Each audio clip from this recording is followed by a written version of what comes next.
How's that in the back? Is that a little clearer than his mic? That's better, yes. See, you just need to do more Qigong. I'd like to welcome everybody here tonight, and I'd like to take a moment to thank Jordan and his staff here. A lot of us who live here take advantage of the center here, and when you look at what they have produced over the last 5 years, it's remarkable. I mean, speakers from all over the world, speakers of, you know, really high caliber, and it's just been a tremendous forum, so I really appreciate the amount of consistent effort that's gone into it. I know it hasn't been easy over the years holding it together sometimes, but the results have been well worth it for those of us who live here. And I think you people who came tonight to give your time and your interest in the area of healing. Living in Ashland, of course, healing is an everyday word. It's sort of like I used to live in Santa Fe and Sedona, and it's kind of the same in those places. That's kind of all you hear and all you talk about. There are thousands of practitioners doing absolutely everything, so you have a great choice. And makes one want to get sick just so you can go out and sample the wares of everything that's out there. But as our lovely introductor said tonight, Jordan and he have been after me for about 5 years to give a talk, and every time I looked at this illustrious list of presenters, I went, no, no, no, you don't need me, you've got all these great people here. But when he asked me, and certainly when he offered the auspicious date of September 11th, a couple of weeks ago, I couldn't resist, because I do have something that as yet most people don't know about, which I think is really world-shattering. It's got all the components of truly great things in life. It's simple, it's effective, it's consistent, it's life-saving, and just about anybody can do it. So that's a remarkable thing, because part of my work over the years has been trying to find things that are more community-oriented, you know, to kind of take things out of the hands of specialists as much as possible and put them in the hands of the everyday person so they can look after them. And I know a lot of health things that have been developed over the last, you know, especially the last 5 or 10 years have been aiming for that, but a lot of them are a little tricky, and some of them are difficult to learn, and certainly none of them are anywhere within reach of what I'm going to tell you about tonight. So part of my reason for wanting to give a short talk tonight to people was to begin hopefully some energy towards, I would like to see Ashland have a weekly session like you're going to see on a short video clip here, which is called a guinea pig class, where people with terminal diseases can come and be treated free and get great results. And it's not restricted only to those people. Anybody with a problem can come, or anybody who's suffering can come, but originally the classes were designed for that. So that's what we're doing here, and much to our filmer's disgust, when he saw this was my first thing, he had second thoughts about letting me talk tonight. People know what this is? Are we all modern here? How many people know what it is? Put up your hand. Oh my gosh, Ashlanders are more pure than I thought. That's really remarkable. Who can say what this is? Where it's from? Nobody? Where it's from? This is from the X-Files. And only the true aficionados know what this is. Every once in a while, the camera would kind of pass, and, you know, by Fox Mulder's door. Remember the guy who did the investigations of things with Scully as partner? And you would catch a glimpse, just for a second, of this poster on the wall in the corner of his room. And this was the poster. And I always thought it was really cute, and they did it really nicely. It was made up actually by the audiovisual staff of the movie. They made up this, and they made up some other things, but it's actually quite brilliant because they didn't have it out front and center. They just kind of had it, so every once in a while you get this little glimpse of it. But the reason why I put it up here tonight is not because we're talking about X-Files kinds of things, but because really most of us as human beings, I think, deep inside want to believe that healing is simple, that healing is easy, that we can do it for ourselves, for our family, for our friends, for our community, that you don't have to be a specialist, you don't have to be a practitioner who's trained for many, many years to be able to offer assistance to yourself and to other people. And yet, if you're like me, who's trained in way too many things, hundreds of things, fairly extensively, and a lot of them were okay. I mean, they had their moments, but they didn't really satisfy this urge, you know, to this really wanting to believe that it was really true. And what we're really after, of course, happens when we're really young. What are we really after? We're really after magic. And to be able to believe in magic. And the great thing is that there is magic out there, and we can access it.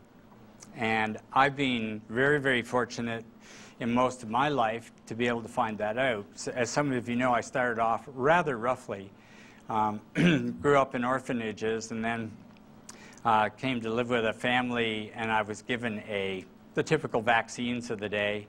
And I can remember the day it went in my arm, I felt like molten lava was pouring through my body, and I passed out and was out for hours. And from that day on, life was very tough.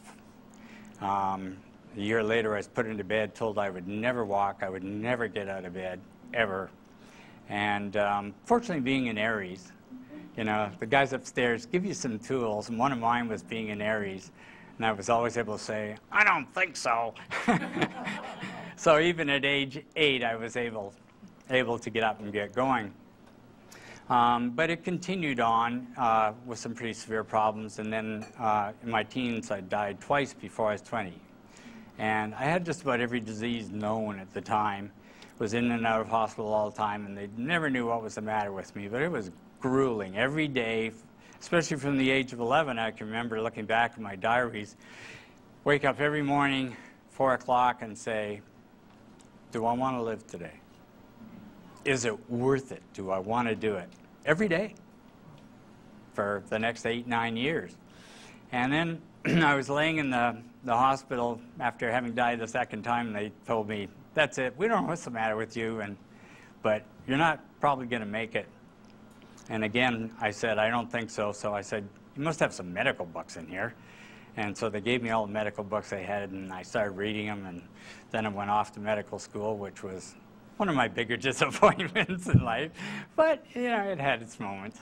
And then after receiving kind of that grounding and training, I was very, very fortunate to be picked up by the World Health Organization back in the days when they were the good guys. They aren't anymore. I'll say that openly, even though it's a recording. But back in those days, they had some very interesting programs. And one of them was to take young graduate doctors who had an interest in holistic medicine and take them all over the world and train them. And they had a very interesting little phrase in the little letter that I was given by a doctor friend of mine from the Philippines. It was to train promising young doctors in complementary and alternative medicine to save the developing nations from the ravages of Western medicine. That's pretty subtle, isn't it?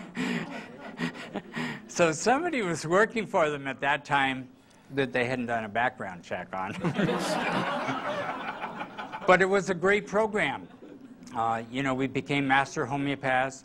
And we learned Ayurvedic medicine in India, and Chinese medicine in China, learned mind healing with the Russians, learned shamanic healing with the natives in South Africa and in Central America, and many other things, But we became extremely accomplished. And the payback for all of that training was really the great stuff, because you had to put your time into free clinics in major countries like Sri Lanka and India and some in China. And, you work 7 days a week, 20 hours a day for 1 or 2 months at a time. And you had to do that over a number of times depending on your training. And it was incredible because it was kind of my life's dream. I must have been a monk or something in my last life, because I never liked the whole payment thing for providing help for people who were sick. It was always something that I really had trouble with. Well, in the free clinic, you get there at 5:30 in the morning, especially in Sri Lanka, and it's already 120, 125 degrees because you're almost on the equator, and the humidity is 150%. And you go from where you're staying, which were little tiny rooms, I mean really tiny, about this big enough for a bed, but barely room to step on the floor. And you get up and you get in your whites for the hospital, and you go in these little tuk-tuk things that would drive you around. And by the time you got to the hospital, you were as black as those chairs. Your face, your clothes, I mean, because everything was diesel and everything was, with the humidity and the smog and everything else.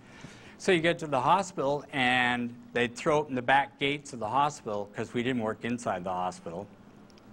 So they'd throw open the back gates of the hospital, and there were people as far as you could see. And you were there until you saw them all. And they came from all over. And hardly any two spoke the same language. You didn't have translators. They just gave you 30 people at a time and said, here. So it was really in the trenches kind of stuff, and it was really kind of great because you had to use all of the tools that they gave you to try and make some headway. But what you really learned was to treat with heart, because that was a real common bond. If you were genuinely able to see them and hear them and feel them, then there was a current flow that started, which made things a lot easier, because they would find some way to, begin to express the important things that they wanted help with. So that was kind of the beginning. And I remember the day that I backed off from and left all vestiges of modern medicine for good. I was reading a book on Paracelsus and came across this line. And for some reason, it brought me to tears. And I've had this line hanging in my office ever since for the last 30 years. The true ground of medicine is love, and the wood for building and for fire should belong to the whole community. It has some very esoteric meanings, but essentially, it's not just what it says, it's the feeling of it. But the main thing for me was always the true ground of medicine is love. That's what it's about, the relief of suffering. And through doing that, turning yourself and discovering your own inner self and developing your own spiritual self through connecting with all the souls that you were working with and operating from, from a higher level, not just a kind of a gross material level. So that was a very, very inspirational thing for me, which remains the same. Now, ever since the beginning, one of my goals was always, since I was really young, at least 8 years old, was to learn how to heal with my mind and my hands. I really believed I could do that and that I didn't need anything else. And so all of my training that I had with these energetic things, a lot of them started to lead me there, of course. Started off with simple things like Reiki and, polarity therapy was a really big thing for me. It still is. It's a profound therapy, if any of you have ever had a chance to study it. The work of Randolph Stone. And, he was an amazing man who traveled the world 7 times looking for the secret of healing. What was it behind all the great healings? and practices in the world, the Essenes and all these people, Chinese medicine, and of course the answer was energy. And so he developed polarity therapy as kind of a synthesis of a lot of those things. And he had diet and exercise and very specific movements using the current flows in your hands on certain contact points in the body, which are very, very powerful. Very powerful. So these things began to lead me closer to that, and in the last number of years, 4 or 5 years, Qigong has been a big step in that direction for me. Because, of course, it has to do with developing your own internal energy and being able to, you know, connect your energy with the Qi energy of the cosmos, and to be able to use that circuit of energy to help activate people and balance them. But over the years, really, it's been tricky. How many people here are healers or who do some work with healing? Yeah, quite a few of you. You know, if you really look at it, unfortunately, most of the time as healers, the sad thing is that most of the time we're janitors. We're cleaning up the mess, you know, that people have made of themselves, and you know, their interchange with the world is done with it. And it takes a lot of concentration and focus and faith as we go on as healers in the world to be able to do the mundane things that need to be done at that level, because they do need to be done, and yet learn to do it from a higher and higher place so you don't get so dragged down with it. I mean, the early days after, you know, treating 10 people a day, I was trashed, just trashed. And that doesn't happen anymore, you know, because you learn that you don't have to take it on, you don't have to, you know, do all those things to be an effective healer. And so, even though you learn how to kind of start operating from a higher level, it's still very, very challenging to be able to heal deep suffering. You know, because as the world changes, the suffering I see now, you know, is really different from the suffering I saw 15, 20 years ago. You know, the number of people who have very serious diseases which cause a great deal of pain are huge. I mean, I used to give the statistics that are not the ones in the paper, but the real statistics about, you know, how many people out of 5 will get certain things. I don't do it anymore because it's just, the statistics are abysmal. They're really nasty. And so anybody who looks at those things knows that really ought to be thinking about doing something, you know, to strengthen yourself as opposed to just sitting back and kind of taking a lot of things in the face. And so every year, you know, we as healers, we expose ourselves to great teachers, and we're very fortunate, as I said here, to have that kind of thing. Great patients. The harder patients are the really great teachers. And, you know, of course, our own personal suffering, all these things hone our skills. And yet, a lot of you, I'm sure, like me, still have that yearning for that access to be able to do more and to be able to help those who really need it. And so our accumulative tools have been pretty good. But so many people I see, and I can do a lot. I mean, honestly, I can do a lot that very few people can do with very sick people. But there's a lot of people that I can't do anything with, at least up until this time. And especially people who are undergoing some of the new chemos and radiation. Because some of the new chemotherapies are so destructive to life that you're not allowed to have real water, real food. Everything has to be canned and sterilized, because any little germ, you know, can really push a person very far. So our old strategy of packing those cells with nutrition and doing those things so people could stand the onslaught of that, you know, are getting more challenging. So you can imagine my response when I heard that there was a therapy out there that kind of answered the call of what I've been looking for, and that didn't have any downsides for me. You didn't have to have people on certain products for the rest of their life. You didn't have to have any restrictions because of whatever therapy they were having. It didn't matter. The results were consistent, and you could go after the very, very, very worst things at almost every level. The name of this particular healing technique is called Tong, and everybody always says, who? So, Tong therapy. Easy to understand. Tong in Chinese is bronze, Ren is doll. The old acupuncture dolls 500 years ago when they were first made were made of bronze, you know, with the acupuncture points on them for instruction. And even though they're made out of plastic, they're still called Tong Ren dolls.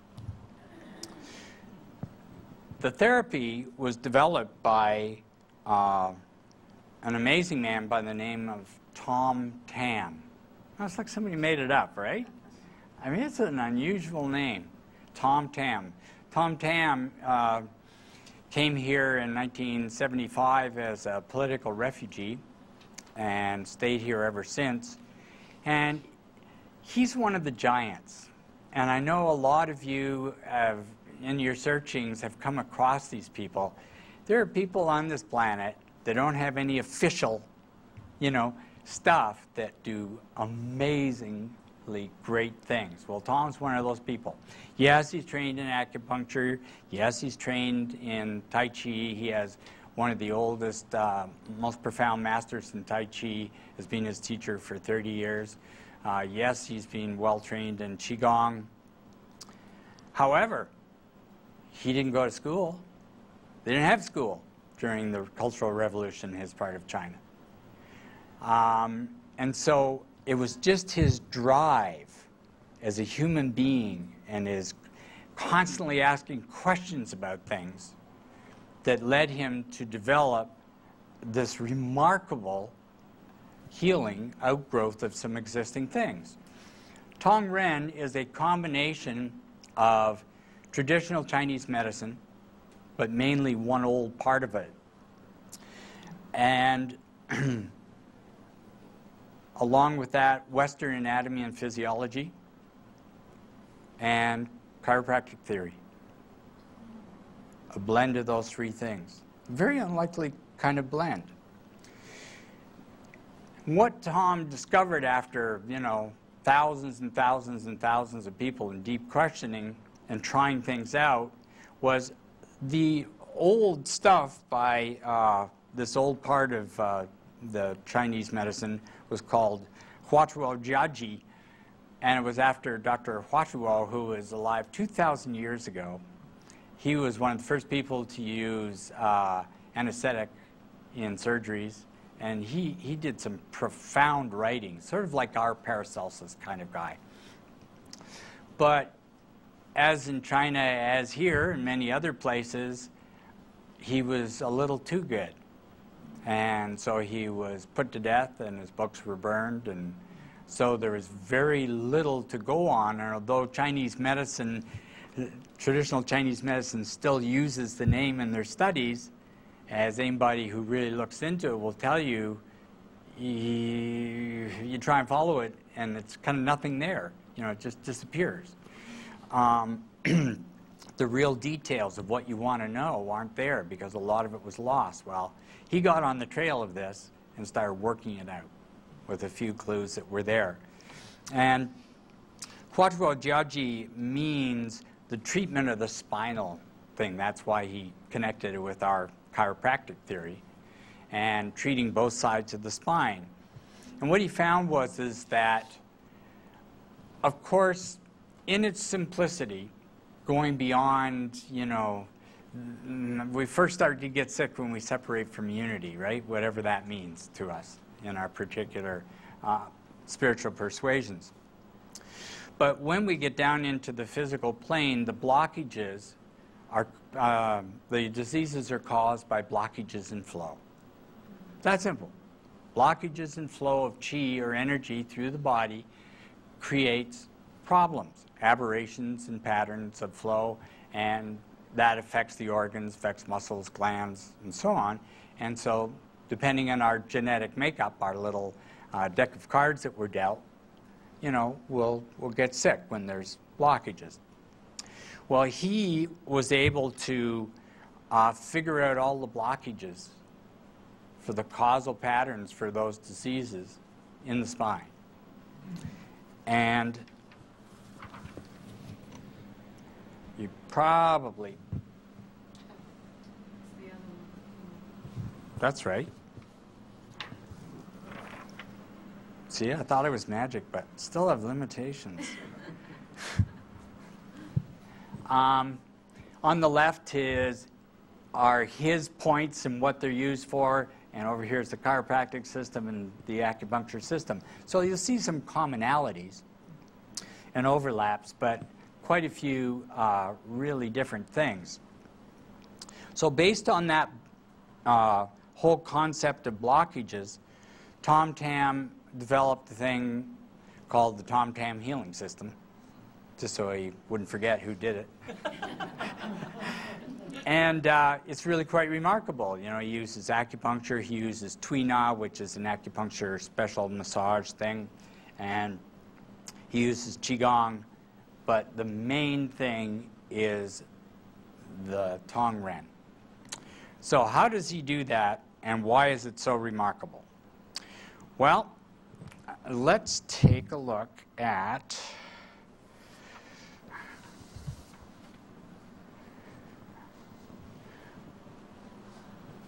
let's hope they gave me one of those.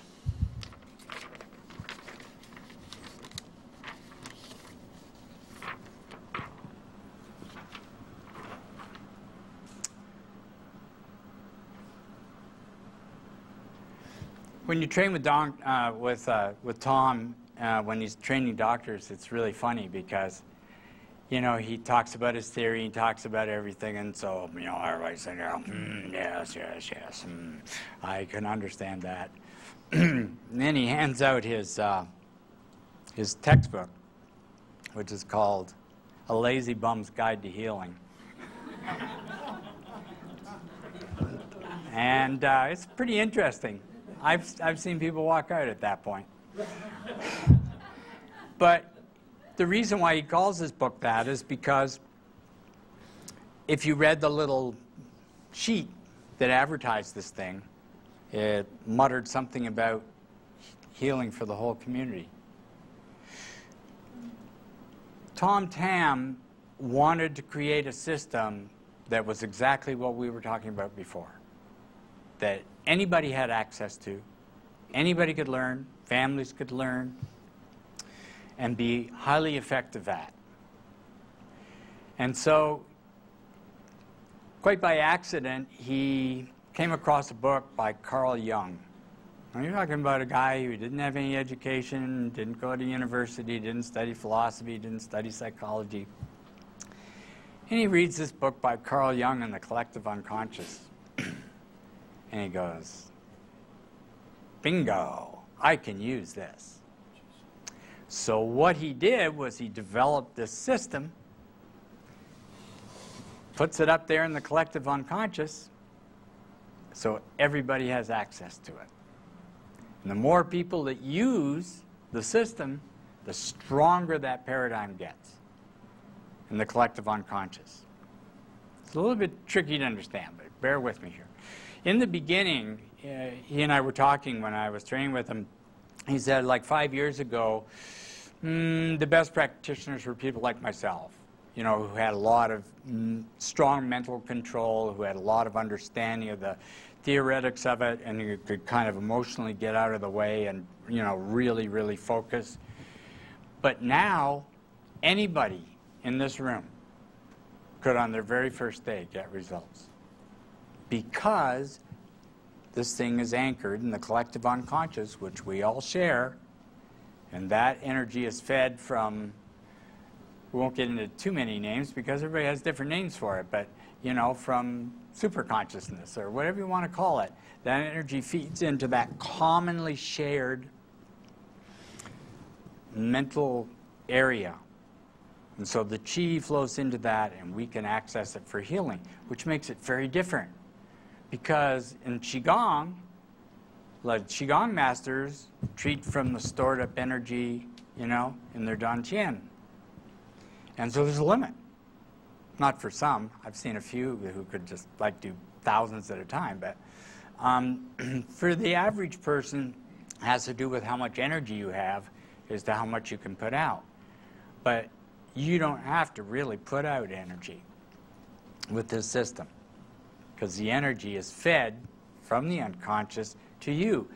And all you have to do is do it. How about that? And that's the trick. A lot of the therapies I've learned in the past, the shibboleth, you know what a shibboleth is? It's an old Hebrew term. It was like when the tribes were all out there milling around and somebody came across the hill, you would ask them to say certain words to see whether they belonged to your tribe or not. Because only people that belong to your tribe could say those things or pronounce them. So it's kind of a trick thing. And in a lot of the healing systems, the shibboleth to getting to the magic was sometimes very tricky. Very, very hard. Seemed easy, but very, very difficult to actually make it effective. Tongren is anything but that. You just do it. You pick it up and you do it. So, I tried to find a stuffed cat today so I could show I was letting the cat out of the bag then. You can tell I'm a Canadian. Canadians have really down-to-earth humor. So this is the Tongren system. Remember Maxwell's silver hammer? There it is. It's a magnetic hammer. The points on it are magnetically charged, partially because it's an old Chinese thing. If you tap certain points in the body with a magnetic hammer, it releases and opens a lot easier. And so Tong took that idea when he developed this system. So here we have the Tongren doll, hence Tongren therapy, and the doll is just the image for the person or persons being treated. Now, the first thing that comes up is, oh, that looks like something I read about in Louisiana before the government got rid of Louisiana. Sorry. Called voodoo, right? Voodoo is very real. I mean, I've seen and trained with people. I mean, it's very real, and some of the difficulties with voodoo is you can use it for good or you could use it for other things. This system, Tom says, I don't care how malicious somebody is, they cannot hurt somebody with this system, because the concept of the system, which is what makes everything work, even voodoo, is that there are blockages which you are trying to open. So all you can do with this system is open blockages. So little Johnny picks up the doll off the floor and goes, "Mommy, I can do what you do." She's not going to fall down the floor in a coma. She's going to go, "Well, thank you, Johnny. That feels a lot better." Do you understand what I'm saying? It can only be used for opening. Because it can only be used for opening, and because of the way the system is, you also can't do anything wrong. There's a lot of systems out there that work with energy where if you don't do things in the right order, you can make people kind of sick. And you can make things really topsy-turvy. But the genius of his system is that you are never going to do that. If you hit the wrong points in the wrong order, all that's going to happen is you're going to open up points, but you know, you're not going to suffer some untoward events because of that. So here he has, this is an example of his Lazy Bum's Guide to Healing. And you can take an area like, oh, what shall we pick? Pick one. Alzheimer's. If it's going to cure everybody of any possibilities. Alzheimer's. We notice that under the main points on this chart are points that you really have to use. They're the points that the blockages are really key blockages. The support points are going to make the healing go better, but you could do without. Having used this for an awful lot of people, I wouldn't suggest skipping these because they make a big difference. But on Alzheimer's, a good example of it is, I guess I can move a little bit, all these points up to here are all points in the neck and the head. And this is part of Tom's genius, especially with things to do with the brain. I mean, honestly, despite all the things that I have, yes, with Qigong I could do some things, very difficult to get in and normalize pituitary, pineal gland, motor cortex, hypothalamus, cerebellum. Very difficult to get in there because there's a, right? There's a blockage there. Very difficult. And so energy things you can do, you can get in there a bit. Tom's genius is that things that go imbalanced in the brain are very simple. His favorite line for every doctor, which I'm sure causes some sleepless nights, they go, well, what about this? And he goes, piece of cake. What about AIDS? Piece of cake. Right? What about brain tumors? Inoperable brain tumors. Piece of cake. What he means by that is this is where the benefit of him matching this up with certain elements from Western anatomy and physiology. But even though he's done that, Western anatomy and physiology doesn't always appreciate what it's got and what it knows, and it doesn't really follow it. So his genius is that if you open the blood flow up into the brain, that supports and opens the nerve flow. And if you balance those two things, almost everything will correct itself. Piece of cake. So that's why you find with things like the Alzheimer's is all those first points have to do with opening up any blockages in the major blood flow arteries up into the brain. So a lot of his treatments where you're going to be balancing certain things in the brain, you just tap like this in a certain order, and we tap from the bottom up towards the brain because we're trying to open things up towards the brain. But nothing's very specific.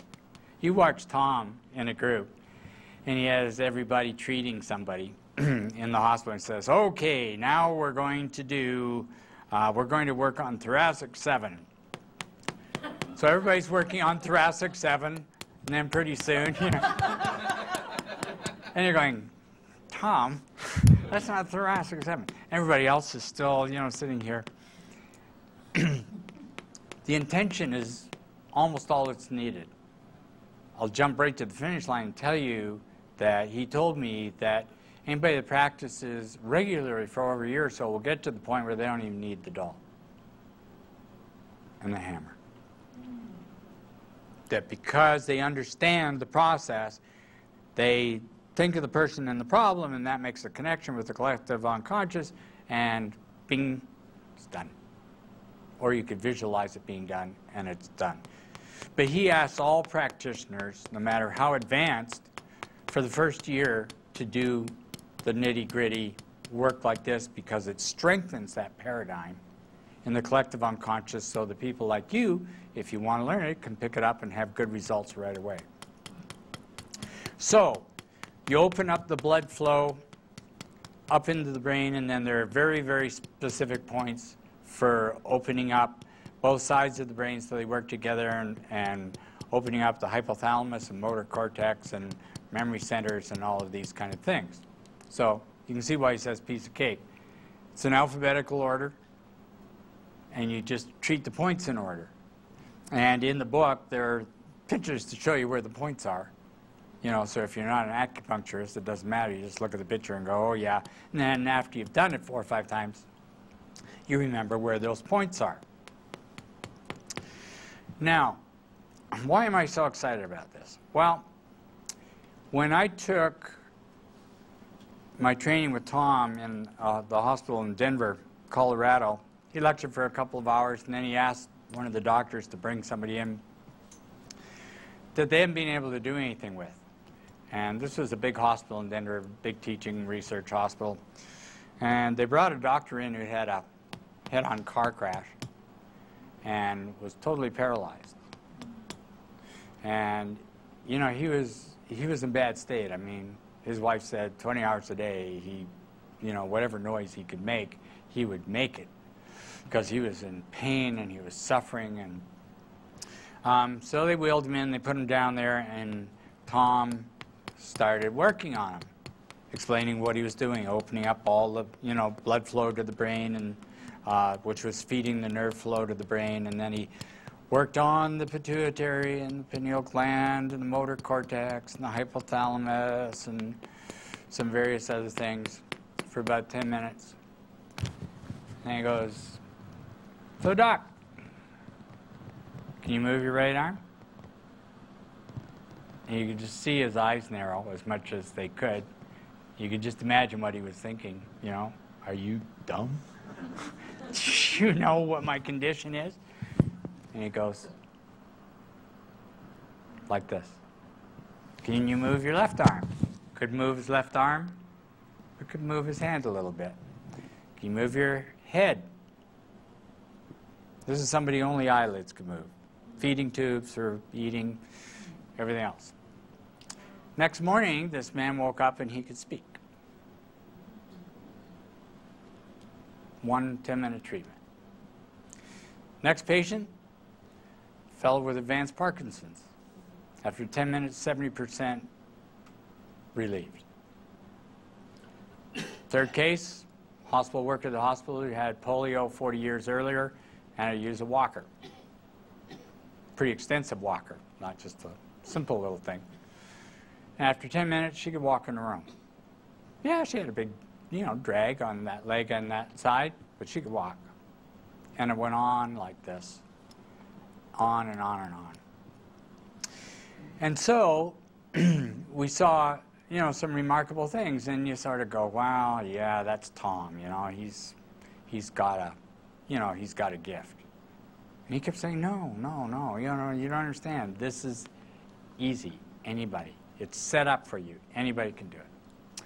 So I came home, and the first patient that I had was somebody who's had stage 4 breast cancer for the last 20 years.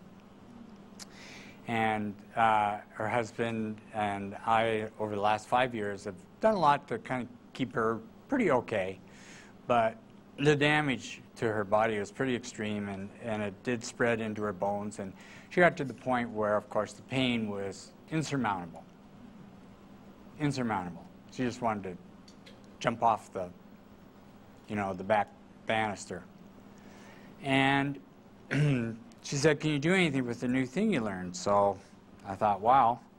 So I looked up on my little sheet, got a section there for cancer, points for breast cancer. She's on the phone, and I'm tapping away. I said, do you feel anything yet? She goes, yeah, I'm all warm. I feel this energy running through my body. We got through the 10 minutes. She said, I don't have any pain. And I went, you sure? She said, no, I don't have any pain. She was free for 12 hours at a time. I treated her twice a day. No drugs, no pain, able to sleep. Now, the wonderful thing about this is, of course, not having to take heavy narcotics and things which are really destroying your body. The other thing about opening up all of these areas in here and opening up the hypothalamus is it relieves a lot of fear and a lot of other things. And so the person becomes very happy and content for the first time in a long time. So she was my first case. And the second case was a little girl who belonged to one of our workers in the restaurant. And she's 3 years old, and when she brought her into my office a couple of months ago, she weighed barely 18 pounds. She was about this tall. Her legs were about as big round as my thumb. She'd been in and out of hospital because, you know, Children's Aid kept taking her away. If you know anything about Mexican mothers, you know, it's not because she wasn't taking care of them. I mean, she's got a lot of kids and she's very loving, but something was wrong, but they could not find it, even though they went after everything they could think of for her. So I talked to Tom, and Tom was kind of mad about the call because he said, you know, has something happened to your brain since you were in class? I'm like, no, and he goes, it's a piece of cake. If she won't eat, which she wouldn't from the day she was born, she would not eat. Even feeding tube, she would throw it up. And intravenous, she'd throw it up. What governs desire in the body? Food, drink, sex, everything else. Hypothalamus. Wow. She's not growing, not thriving, so human growth hormone, right? So you just go through the various things and say, okay. So her mother brought her in. She was sitting there in front of my desk, and she either was always in her mother's arms or always laying on the couch. She never moved or walked or did anything. So she's sitting there, and I'm, you know, opening up these points first, right? Get all the blood flow up into the head and the nerves, and then you open up the pituitary gland for the human growth hormone and balance out the hypothalamus. And, you know, I'm 5 minutes into tapping, and all of a sudden, she wakes up, squirms, gets down, starts running around my office. And her mother kind of looks at her, and her big brother is looking at her, and she's running around all over the place. So finished the treatment, lots of color in her face. She went from being very, very pale to lots of color. I got a call on their way home from the son because the mother was crying too hard to speak. The little girl had demanded that they go home and put on a big pot of potatoes and vegetables. Some of you hasn't eaten, right, since they were born. She went home and she ate 3 big helpings. And she's been eating 4 and 5 times a day. Balanced foods. Like she wants fruits and vegetables and meats. And she's eating 4 and 5 times a day, and she is really growing. And she's become a live wire. And someday, before I get too old, I learn how to do those point presentations. We could have a little photograph of her, because you wouldn't believe the picture that we took the first day and what she looks like now. But that initial thing, I treated her for 10 minutes, ABC points, and then treated her once every 2 weeks. 10-minute treatment. Whenever it would sort of start to slip, when she was saying, I'm not really hungry, and give her a little treatment, she'd get back and start to do it. It was very interesting in the hospital. I was very proud of most of the doctors because, trust me, when you go through medical training, you've got all that money invested, and you've been browbeaten for all those years, and you finally climb up to where you're, you know, king of the hill, and you've got insurance and everything. This is a really hard concept to entertain. So to have a room full of 50 doctors sitting and doing this was pretty amazing to me. But the guy beside me got up and left at the last thing we did. He said, count me out. And he got up and he left. And that was after he could handle all these things, the paralyzed guy and all these things happening. Last question of the training. Can you use this for weight loss? Last year, what? $6 billion industry, right? Piece of cake.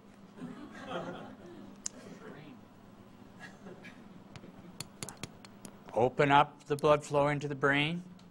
Fat is eaten by leptin, right?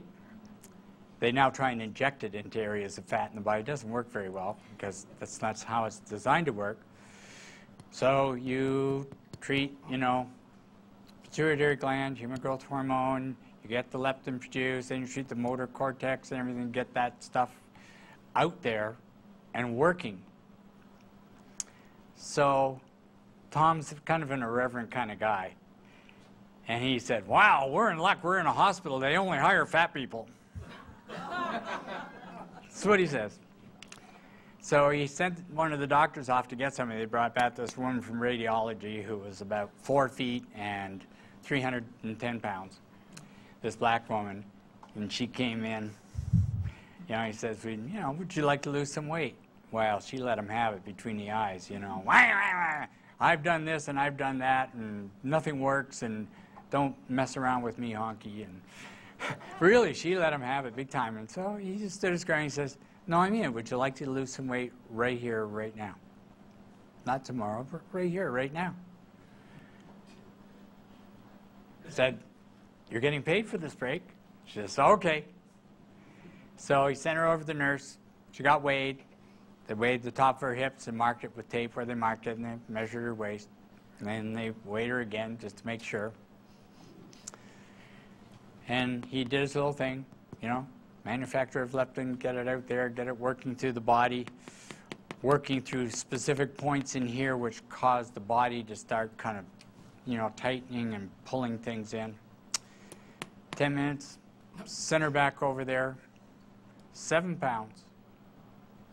1.5 inches off the top of each leg and almost 3 inches off her waist. Wow. That's when the doctor said, count me out. Because, from his point of view, that's really getting into weird stuff. But it's not really. I mean, if you weigh yourself before you go to bed at night, the average person, there are some people who gain weight sleeping. But the average person, you weigh, very carefully, totally nude before you go to sleep, and weigh in the morning, you're lighter. You dissipate energy and matter, as a part of your functioning. So it's not that weird, and all he's doing is accelerating it. So he did that, and it was kind of neat. I've got 2 minutes, right? So actually, the very first thing I did when I got home, my wife has seen me go through thousands of these things, and so I come in after being away on our only day off, and she says, so what did you learn? And so I said, wow, this is really great. She says, yeah, it's always really great. Anything practical? And I thought, weight loss.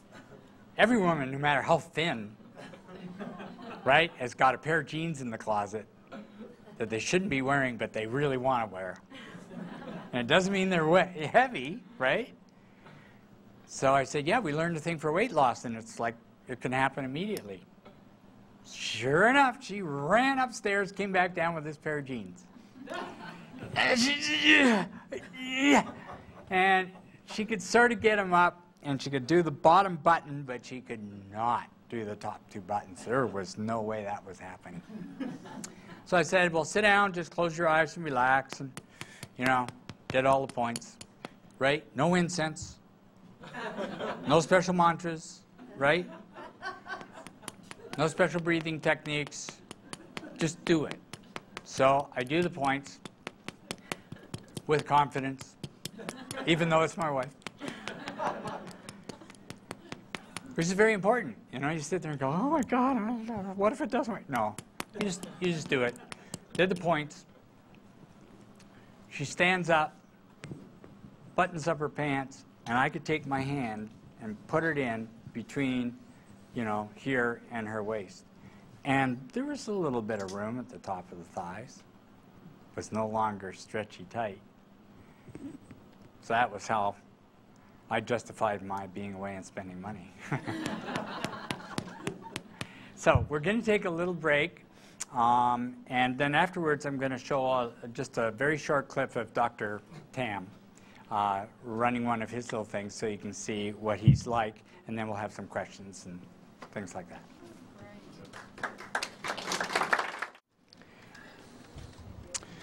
Okay. At the break, a couple of questions came up, which I wanted to address. Until you actually do this with yourself or with family, you can't understand the excitement of what the potential of this is. And one of the big potentials is that even with all the skills that I had, let's take breast cancer. If 10 women came in my office before I learned this with breast cancer before, at least 8 of those people would get different treatments. The treatments were very individualized, which is a problem. I mean, I've treated well over 100,000 people in the last 30 years, one by one by one. It's a slow way. With this method, when Dr. Tam runs the guinea pig classes, which he calls them because when he first started, he wanted guinea pigs to come and see what would happen. And it works so well that the Chinese believe when you get something that works really well, you don't change the name. So 6 years later, they're still called guinea pig classes, meaning people come to see what will happen. So he can treat, 60 to 100 people easily in an hour, by lining them all up, and especially if he groups them into conditions. Now, imagine the potentials. In Africa already, in some of the clinics, you can have 3, 4, 5, 6, 700 people with AIDS come in the evening outside the clinic and sit down. And the doctors and nurses can treat them all in 10 minutes.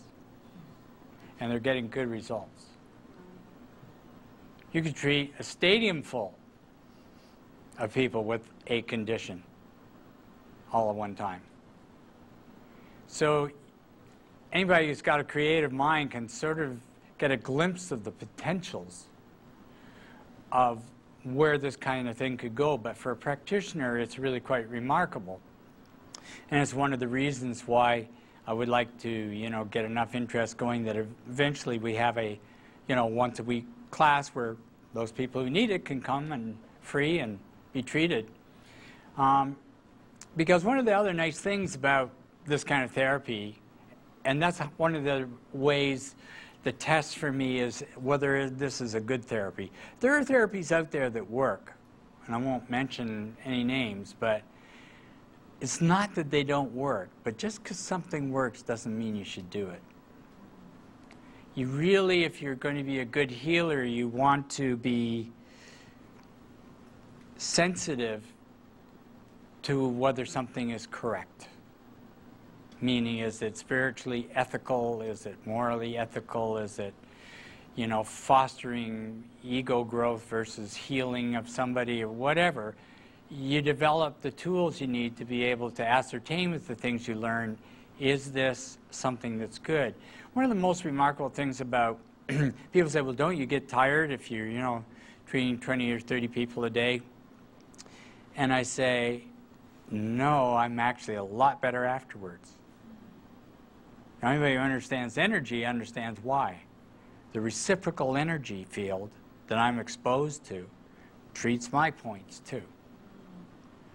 So at the end of the day, the only time that was different was in the hospital training. We treated a lot of people, and we got treated, and we were treating ourselves, so we probably had about 85 treatments a day. And I woke up the next morning and wanted to die so badly, because every system in my body was detoxing, and, but the next day I felt phenomenal. I felt really good, but that was the only time. Generally, there are people here I know that even with me tapping on the doll, just on those general points, could feel the energy in their body. You can feel the energy starting to flow. So it's very good because it's good for you. It's good for everybody.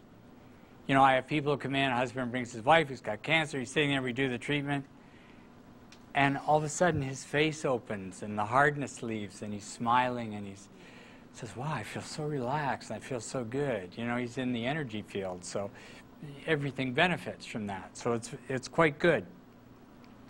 I think that was the main question. You can treat at a distance with this. You can treat over the telephone, or the baby, for instance, in the hospital across the country. It didn't matter. What matters is that you always have permission. Dr. Tam always asks people, even that come to the healing circle, do I have your permission for me to treat you? Because some people get in that field and something in them says, oh, this is spooky, I can't deal with this. So he always asks, are you okay with that? And he says, fine, that's great, you can sit here, you can go do whatever. So you always get permission from people. You never just kind of think up all your friends, oh, my friend could lose a little bit of weight. Oh, he could really change his temperament a little bit.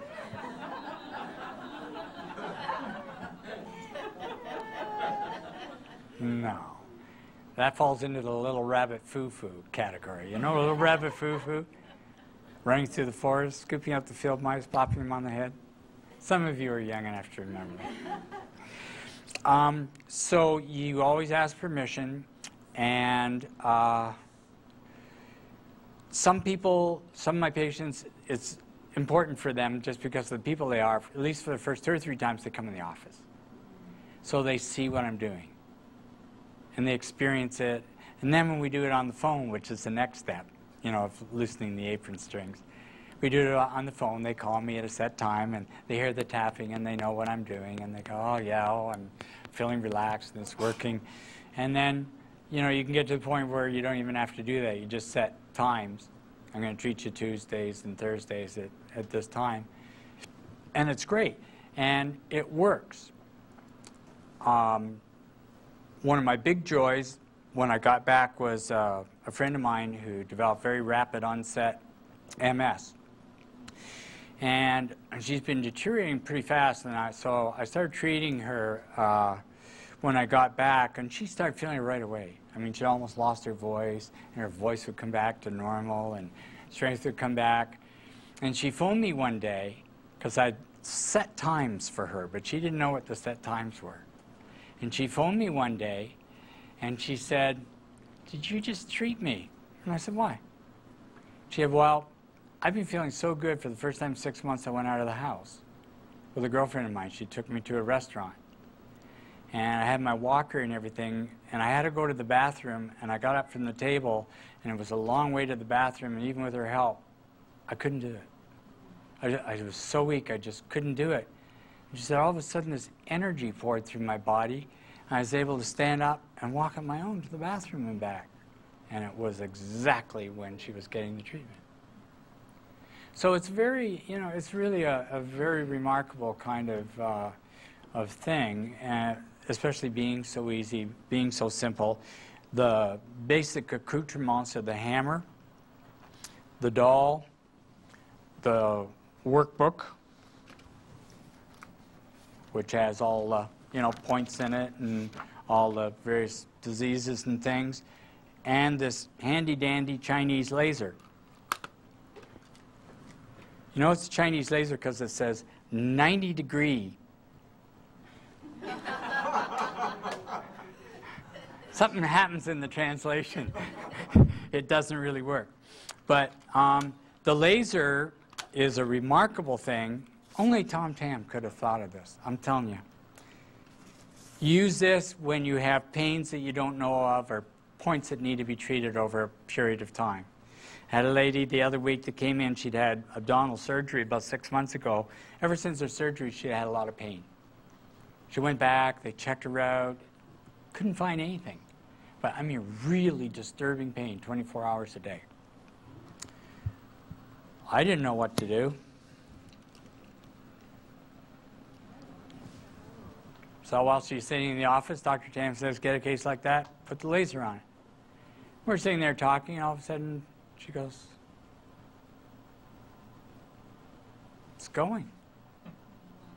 It's gone. And it never came back. Isn't that wild? But it's very good for treating points like people with asthma, you know, very specific points that you use. You can leave them on for 15, 20 minutes. So you know, this little carpenter's level, even though it isn't 90 degrees, is a very handy tool. So those 4 things, that's the healing system. 20 bucks, 20 bucks, 25 bucks. It's 100 bucks for all 4 things. He could charge 10 million bucks for what this is. I'm just so impressed. So that's the healing system. So I do have some sheets to leave for people at the end that if you're interested in maybe ever training or something, because they're in Boston, and to bring them all the way out here is a very expensive ordeal. So we have to have a pretty good group of people. But I'm starting to collect names. For people who want to start learning some simple things right now, I will be doing some short courses like this Saturday. I'm doing a small course for some patients that really need to get started right away, and a couple of practitioners who are coming in. It'll just be a Saturday thing, but it'll be quite ample, you know, for them to go home and do it. I mean, you can get very sophisticated with this therapy. Very sophisticated. Or you can stay very simple and do a lot of good. So at the end of Saturday, those people will be able to do almost anything, really. Because you can't miss. Alphabetical order, do the points.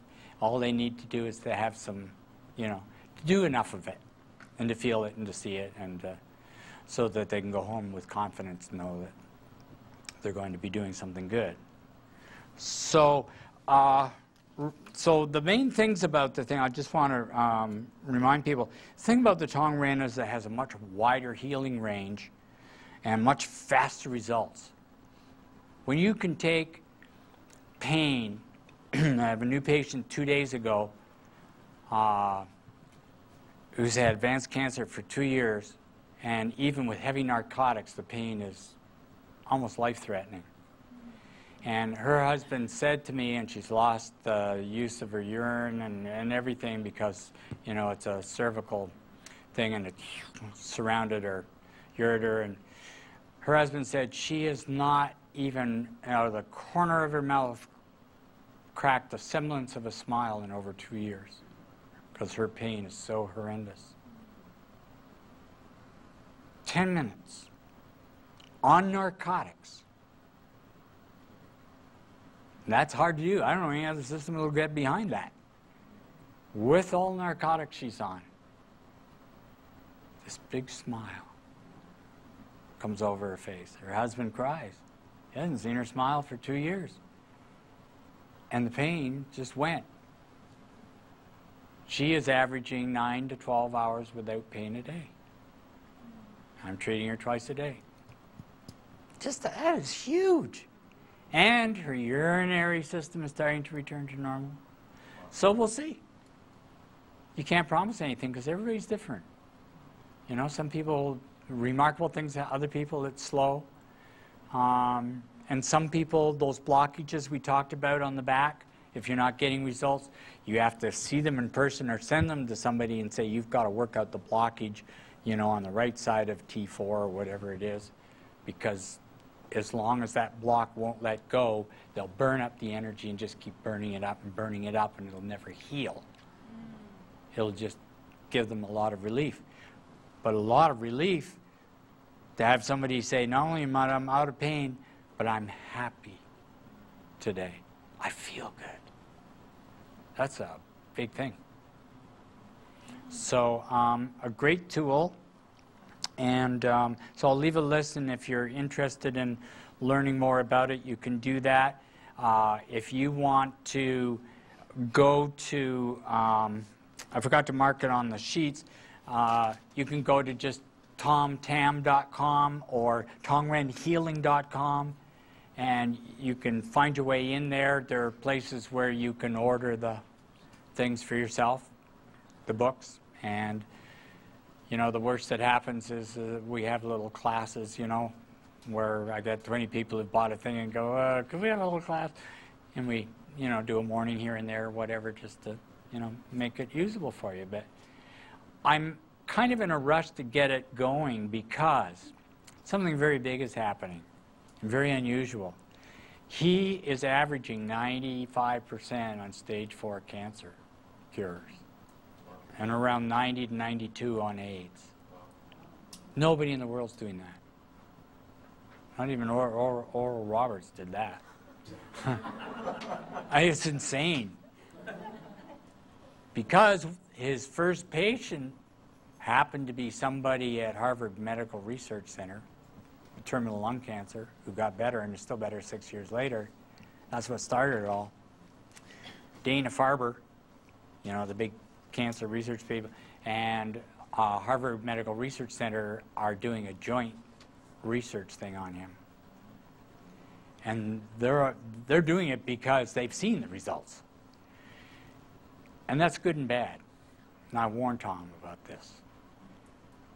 The real downside to that kind of thing is they do a really good research thing, a really good paper, and they present it to the authorities, and the authorities go, this is a medical technology. Only doctors can do this.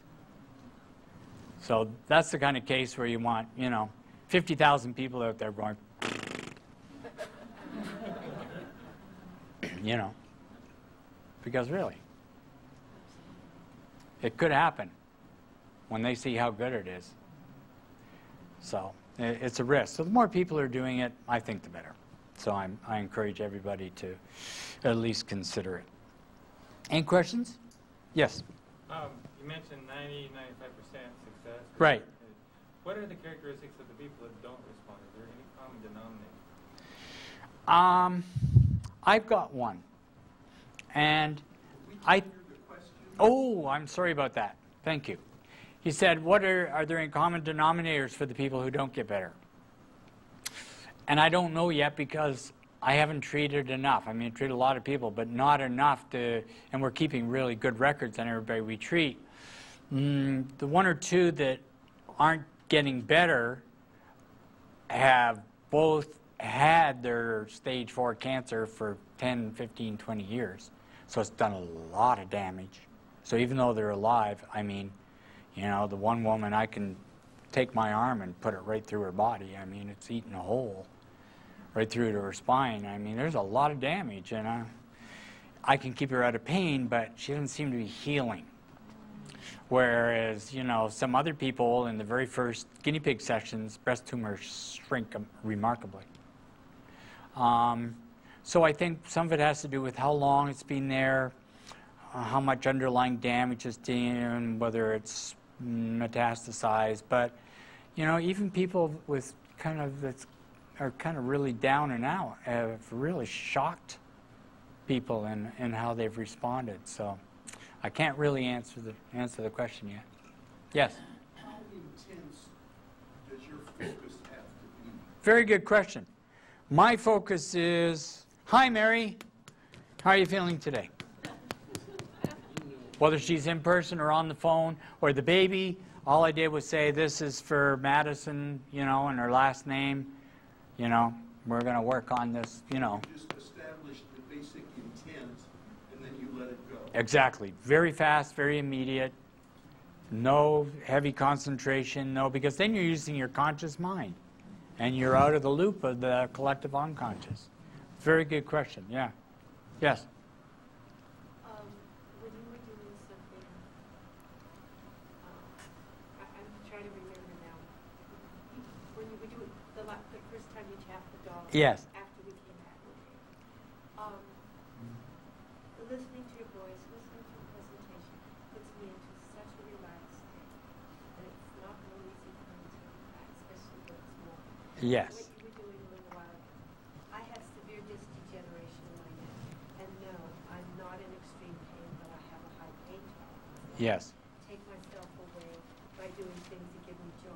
Right. But I felt this, the thing, the red thing. I felt a zing in my neck. The laser, yes. Yes, the laser, thank Yes. you. The zing in my neck, and like everything just felt like this uncoiling and Yes. fantastic. I mean, I literally, like, I almost giggled, but I was wanting to hear you, so, you know. Yeah, so what she's saying is that, you know, even though I was, you know, demonstrating for theory point of view, she was able to experience it in her body. And it's true, if we were talking about low back pain, and I happen to be doing this, everybody in here who had some lower back pain would get some assistance from it. Thank you. So you're welcome, yes. Yes, I'm rather left-brained, and I would want to learn all those, points and all of that. Well, you could do that. So how long does that take? Depends on whether you know a lot of acupuncture and a lot of chiropractic and a lot of... But not really. I mean, his basic theory is very easy to learn because it's sort of like a Macintosh. Most things in a Macintosh, if you don't know how to do it, you say, I wonder how this should work, and you try it, and it generally works that way. Well, his system is like that. It's very kind of matter of fact, and you learn some basic anatomy and physiology as to how things work, and then you treat the things that affect those things, How many points total, just for... There are probably about 25 major points that affect 90% of the treatments. Yeah. Open up the neck, the brain points, liver points. The thoracic 1, 2, 3, 4, and 7 are all the immune system points. These are all the, reproductive organs and the urinary things. And, after you've done them 3 or 4 times, you go, oh, well, I get that. And so then you get if something's not on the list, right? Like bilirubin and high bilirubin count and jaundice wasn't on the list. So what do you think you treat? Liver, gallbladder. And so you know what points after you've done it for a while affect those, so you just go there. So it's remarkably simple. Well, are people who don't have medical degrees, I guess they would just do it on their family or some friends, because obviously you want to get in trouble and you want to open a practice. Trouble? That's the most fun in life. Yes. I have a question about, okay, this is like a sort of a left-brain question, but why the doll? Why don't you actually do it on the people? Could you do it on people? You can do the hammer on the points on the people. It doesn't work as well as the doll because you're operating with that powerful paradigm set up in the collective unconscious. It's being fed with that amount of energy. And as thousands more people practice it, it is getting so big that his top instructor now on certain kinds of things, you get a feel for anything you do, any therapy you do, you say, oh, okay, this kind of condition, this is going to take, 10 times and, 10, 15 minutes each time. Went from 3 or 4 weeks or a month or 2 months to 2 sessions. That's how it's speeding up as more and more and more people are using it and strengthening that. And conversely, it makes you think about what we're doing as people, but what else we're putting in that little amplifier box called the collective unconscious. It's a very important learning thing because we share that with a lot of other people, and people wonder why they feel a lot of things now they didn't feel a long time ago. Well, you can't take, 350 people suffering a horrible death from starvation every day in Africa and think that isn't hitting your astral plane. And think that isn't hitting your collective unconscious experience. Those things are. And so it's great that people like Tom Tam are putting these positive, constructive things in there to be used, for the betterment of people. So it seems like the next thing, if you could do it on a doll, you could do it in your mind. Yes. You could do it on, okay, I said earlier that he said after a year or so, the average person doesn't even need the doll anymore. Because once they're fluid and they've got it and they know how it works, then they can do it. Pardon? You image the doll? Yeah, you can image the doll or image the person or whatever works best for you. No, I mean, without the doll, if you practice without the Right, I understand. Okay. You could use the doll or the person. Whatever works best for you. Some people would rather try and picture the person. If you don't know the person, it's easier to picture your Tong Rindal. Yes. So you open, what stops, like you open the blockage, what stops it from closing up? Like, what is the healing process? Does that Well, then we're getting back into those questions that keep us all awake. You know, because as I mentioned earlier, from my point of view, we start to get sick when we separate from unity, whatever that means. But like in cancer, Dr. Tam suggests that even when people are cured, and he doesn't say, you're cured now. He is a very practical guy. Only medical tests are acceptable by him for whatever your condition is. And even when they say, you're all clear, everything's great, he still suggests you be treated once a month to keep it clear and clean. Because you don't know sometimes what little thread of energy somewhere is causing that imbalance. Whether it's sleeping under a ridge in your ceiling that's running over your bed, or, I'm cutting you in half, or, it could be any number of things. Maybe your dog thinks bad thoughts of you when it's sleeping because it didn't get its bone you'd promised. Who knows, right? So he suggests that you kind of keep it going, or that you get it all and you treat your people in your family, which makes sense. And people complain about that, and it's weird. I mean, people complain. I've had people complain that are spending thousands a month on their narcotics and throwing up every minute of their life. They're complaining about $100 a month for treatment. And you sort of go, people are weird. So all kinds of things can cause those blockages. And some people, they close up fast. If it's something in their environment, their husband or their wife or whatever, if it's something in your environment that's constantly creating the block, then you have to find some way of dealing with it. Anything else? Yes. What about animals? Yes. Dogs? Yes, of course. Butterflies, trees.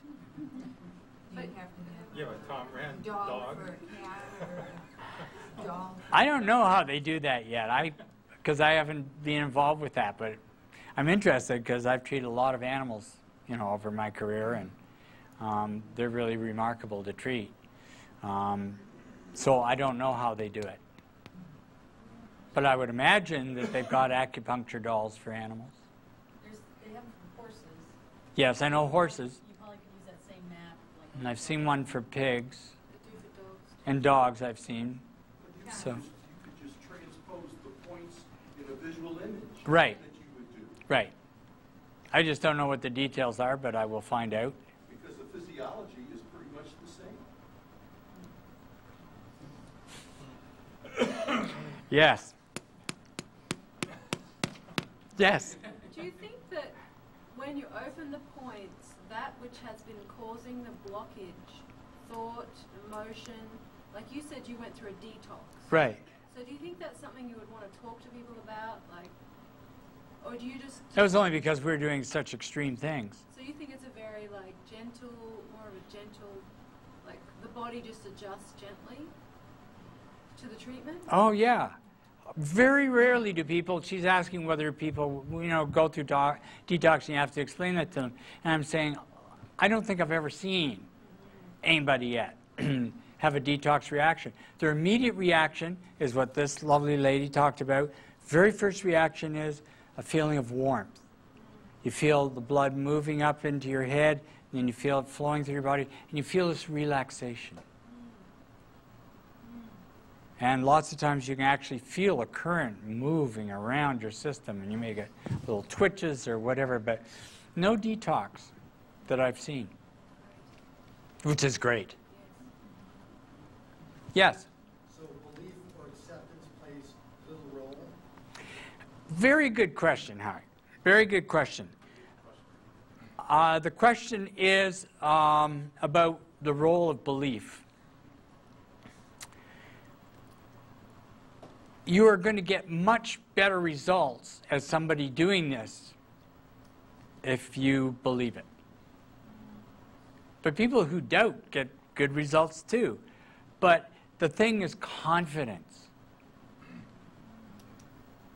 Anything other than confidence is ego run amok. So it's not good anyway. Oh, I don't think I can do it. You know, it's just reverse ego. Watch out. From either party or the one, the giver, the healer? Yeah, as long as the person is given permission to receive the treatment, they can be as skeptical. I mean, this lady that came in 2 days ago in that pain was like, why am I here? Why am I wasting my time? This is idiotic. I have done some very big, very expensive things, and I haven't done anything. Oh, what's that? So I have not seen that. Free will, you can do anything with. We have free will. That's one of the few little perks that we get for being down here. It's going to be a hell of a game, but you do have free will. Thanks. So you can block it, do you know what I mean, if you really wanted to at that level. But the average human being wants to feel better, wants to be out of pain, wants to elevate to another level. That's just the way that we are. The average person wants to do that. It sounds like it's more important for the giver to have some level of belief than the receiver. Yes, yes. It's fairly important for the person to have a confidence. Like when I'm teaching these people this weekend, for instance, a big part of what's going on is that I want them when they go home to be able to pick up this thing and have total confidence that they're going to get some good results. All they have to do is do it. Very, very important. If you were to sit there and go, well, I don't know, I can't see how this... Yeah, I think it would affect your results quite a lot. Same with emotional issues. Emotional issues will be addressed. How do you mean emotional issues? Non-physiological.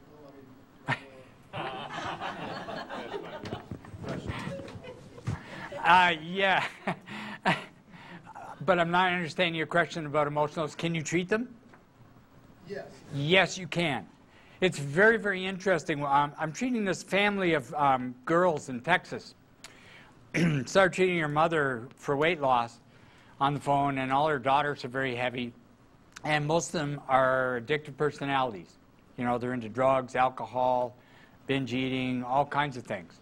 Guys, you know, whatever you can get addicted to. And so it was very interesting because the worst daughter, in the sense the one that was most obvious, because she eats 20 times a day and she does coke and she does, you know, her mother, we treated her on Friday and on Saturday. On Monday morning, her mother phoned me and said, what is this really? And I said, why? She says, well, she's losing weight. You can see it. But she says something else is happening. She's only eating 3 times a day. She's not nasty and attacking everybody. I don't think she's done coke in the last 2 days. And I don't think she's had a drink in the last 2 days. Hypothalamus normalizes the desires. And opening up the cervical 1, cervical 2, along with that, helps to release patterns, you know, rigid patterns, emotional patterns. So not only does she lose weight, you know, her daughter's friendly and nice and doesn't kick the dog every day, and that's a big plus. But yeah, it's used for addictions, emotional problems. One of the things that I found, because I'm pretty open, but you know, I'm a human being, so I have big pockets of skepticism still in there. One of the things that amazed me the most is when Tong went over his treatments of Down syndrome children. Within a year to a year and a half of regular treatment, they're 100% normal. Physically, mentally, emotionally, every way. What's regular treatment? Good question. What's regular treatment, she asked. I think he said in the beginning, you know, once or twice a week for a month, and then once a week for a couple of months, and then once a month. But you ought to see the photographs. I mean, you're just like, wow. And people say, well, how can this happen? Because this is genetic, right? But the genetics still have to play through this system, and it can only create the things it creates through the blockages. So if you open up the blockages, even though, you know, there's that genetic blueprint or glitch, if you don't have blockages for it to manifest, it can't manifest. Sort of like the Rolling Stone gathers no moss thing. It's pretty powerful. Two questions. One is, have you seen any results with autism? Second question is, what about issues that have external elements involved, such as parasites? Yeah, good question. She's asking whether we've seen results with autism. Big results with autism. Big results.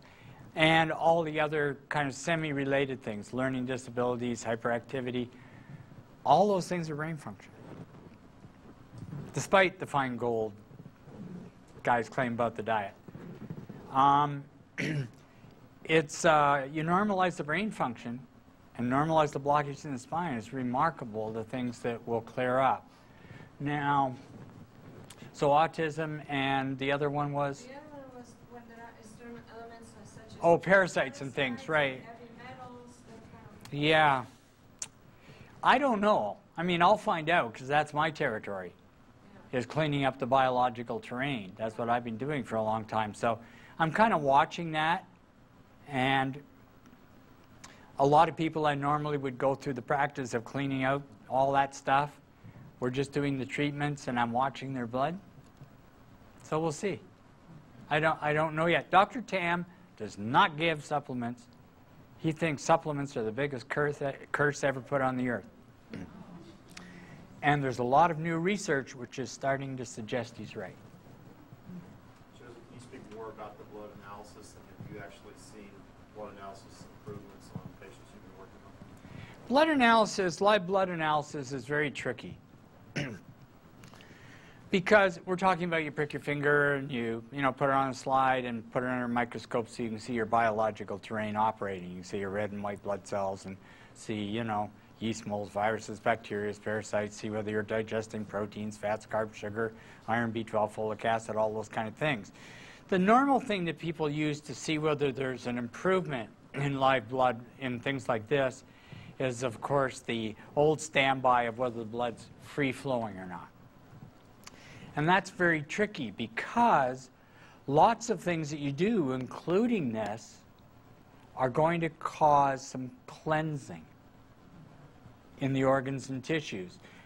When the body's got problems and you give it a little bit of help, the first thing it does is go, cool, we've got help, let's clean. And so as the organs and tissues throw out stuff into the blood, it's got to cope with that and it stresses it. So sometimes it looks like it's getting worse when really it's getting better. So it's a tricky thing. On the whole, the one common thing I've seen is the average person who we look at their blood before doing a treatment, it's all gummed up and jammed up. A lot of people, their blood does open up because the relaxation is so deep in the system. And a lot of the agglutination of all the red blood cells is stress and all these other things. And so when you get that deep relaxation going through the body, it opens up. But other than that, it's not as simple as people think to make evaluations using live blood. Yes? So I know that you're somewhat supplement-oriented in your practice, and I'm wondering how you're interfacing this with your patients moving forward. The people who have money buy all the supplements. No. It's a great question. Anybody who knows me, who's been in my office over the last 3 or 4 or 5 years, will see the availability of supplements getting smaller and smaller and smaller and smaller, especially when I got into Qigong, because the Qigong way is really my model of life.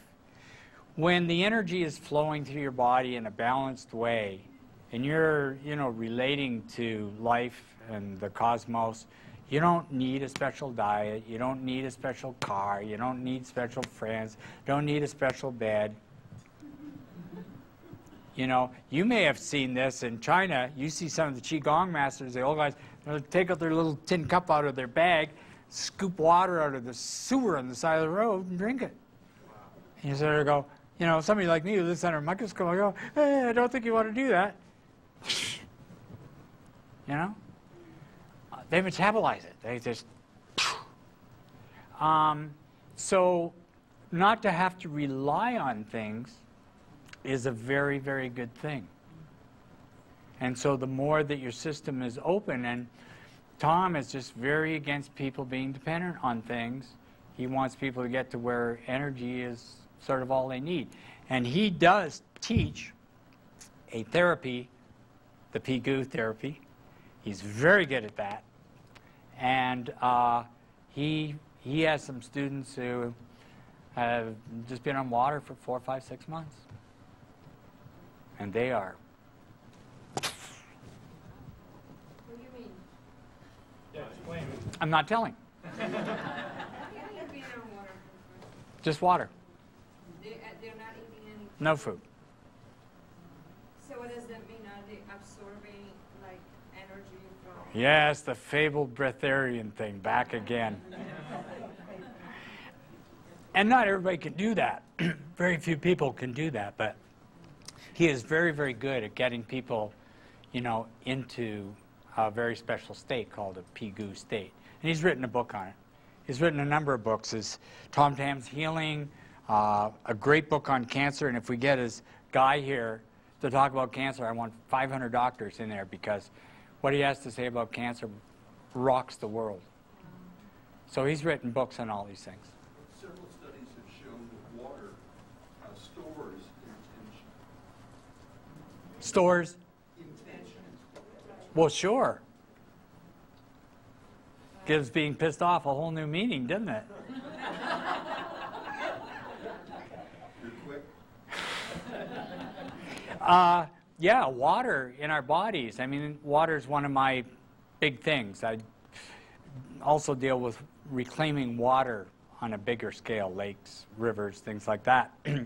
Because part of my thing about why people's immune systems are having a hard time is that if you've noticed, we're about the same percentage of water to mass that the Earth is water to mass. And so there's a reciprocal thing going on there. And as the water gets more polluted in the planet, that reverberation starts to affect us. And the Russians have done most of the research on that by taking a bottle of, or a glass of clear, good water and doing all kinds of parameter tests on it, hydrogen angle bonds and all that, and putting, you know, like sewer water next to it and leaving it there for 4 hours. And this one goes down and starts to really malfunction. So yes, I think that the water, his question was about whether the fact that we have all this water and it carries intention, it's, you know, makes your mother's thing about be very nice to everyone you meet have a whole new level of importance. It's very important. All the great Qigong masters of today all say love, forgiveness, kindness. That's what it's about. Because if you aren't operating from that viewpoint, then your heavy biological system is going to start reverberating at that level. So it's very, very important that our intentions are good. Helps the energy flow. Can you treat yourself? Yes, you can treat yourself. I treat myself a lot. Tom says that it's better to have somebody else treat you, you know, like get somebody else in your family trained so they can treat you, because the energy exchange through the collective unconscious is a little more powerful. But I don't know, maybe it's just because of my background and my training. I don't have any trouble. I treat myself for whatever and, you know, get good results. So, and he does teach cancer patients who live alone how to treat themselves every day, and they, you know, they have good results. So, okay, time for bed. So, thank you very much. I want to read one quick little thing from Dr. Tam, if I can find it here.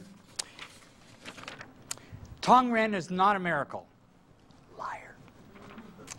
It is not a religious worship, nor is it a mystery. People easily accept the theory that energy forms the universe, but they can't accept the theory that energy forms the human being.